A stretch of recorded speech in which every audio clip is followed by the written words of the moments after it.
Hi, and welcome to English 1302. I'd like to speak to you today about your R3 research project. The general topic is higher ed, but you're going to have to really narrow the focus before you do anything else. Now, you can do some preliminary research to just kind of see what's out there. You can look over that list that's attached to your assignment sheet, but really narrow it into one particular aspect. The one area that's off limits is, of course, cost or financial aid or anything dealing with money. And if you're thinking about doing something this year, Trump's cuts to higher education or Trump's cuts to the Department of Education, and that, there's probably not enough published for that to be a good topic this semester. Next semester, next year, there'll be a lot more academic stuff out there. When you're just gathering information, when you're just getting into the project, and I apologize for the reflection on my lenses, they're weird. When you're first getting into the project, you can get information anywhere. When you're just learning about the topic, it doesn't matter where you look or where you get the information from. But when you get ready to submit the project, you have to select the best sources, the sources which are most academic and most scholarly. And they have to, of course, meet all four criteria, the criteria of authority, depth, timeliness, and citation. Authority simply means they have an author.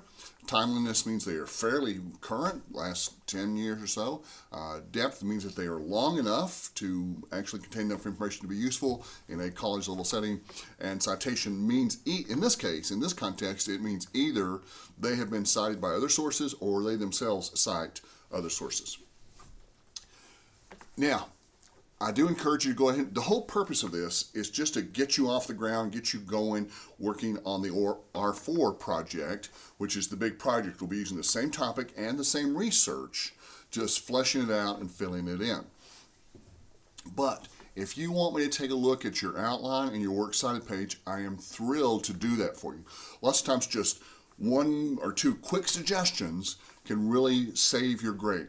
Remember the things that matter most on this. It has to be on topic, obviously. The format, the way it looks on the page, is going to be important. And source evaluation. You get those three things handled and you're going to do well, because another aspect of this project is it will kind of let me help you guide your structure for the R4 project. If your thesis and topic sentences are not effective, I can point out to you and you can change that before you turn in R4 at the end of the semester. Okay, look over the assignment sheet again. I do encourage you to print it out. I know it's like 5 pages, but go ahead and print it out. And if you have any questions, let me know. I'll get the Turn It In app open here over the next couple of days for the R3 project. And then, of course, we'll talk some more about the R4 project after that. And I am in the middle of grading your R2 projects. Those should be done, certainly before April 6th.